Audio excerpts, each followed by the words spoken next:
Hey everybody, it's Jen Beck. How are you? I want to spend a couple minutes with you talking about emotional eating and stress eating. How many times have you found yourself during the holidays stressed out, whether it's you've got extra deadlines, you've got extra shopping to do, you've got extra events out, you've got extra things in your social calendar where you maybe feel pressured to eat or pressured to indulge, or you don't want to feel left out. Or you've got things piling up at work and you're stressed out. You've got kids running around. Like, there's a lot of things that contribute to stress eating or emotional eating. And I lump them together, but they are very different and very separate, right? Stress eating is really when we have that, there's that that feeling inside of us where we just have that heightened level of stress. We feel more anxious. Our blood pressure rises. There's a lot of angst going on and a lot of negative energy. Emotional eating can sometimes feel the same way, but I would say emotional eating is more longing for a nostalgic time or a happier time, or a connection with somebody that maybe we aren't with right now, whether it's a friend or a family member or someone that's passed on. But both of these, especially the holiday time, can be amplified. And really we can find ourselves triggered in a lot of different ways because we have so much more interaction with other people, or we have certain memories that come up.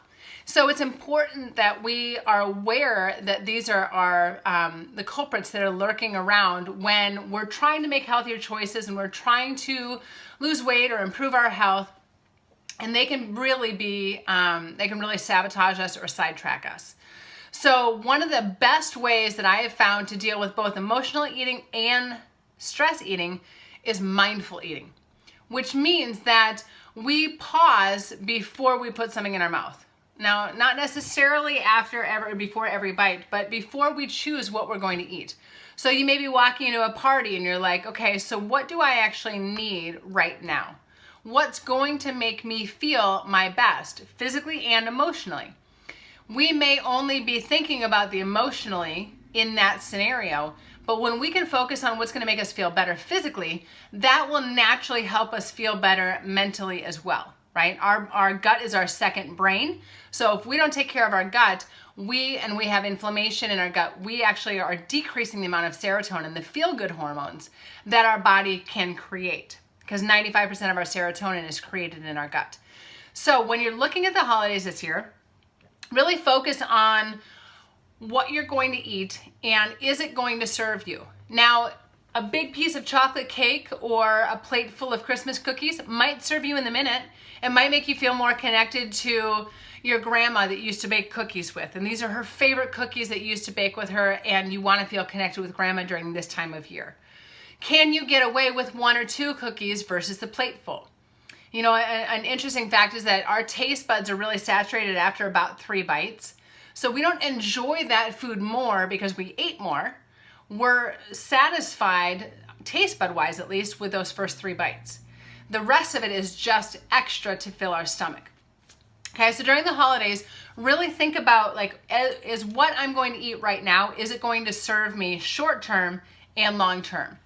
And if it's really only going to satisfy the emotional need versus the physical, it's not going to make you feel good to eat a big piece of chocolate cake or an entire plate of cookies in a half an hour from now when you have that sugar crash. So that's not going to serve you physically, but it'll serve you emotionally or mentally. But what else could you do mentally or emotionally that would satisfy that void or that need, right? So we want to look at what's the physical piece. Am I hungry? What do I actually need to feel my best? Give me the most energy, give me the best digestion, give me the best mental clarity. It's typically not going to be sugar or processed foods, right? And what do I need to feel good emotionally and mentally? And think about the things that you can do to really satisfy that need. Because it may be food for a few seconds, but then the void is still there, right? So we fill it and it dissipates. We fill it and it dissipates. But if you can reach out to a friend or go see a friend or a family member, what if you can get a hug? What if you can read a book, reread a favorite book, take a bubble bath with essential oils like lavender in it?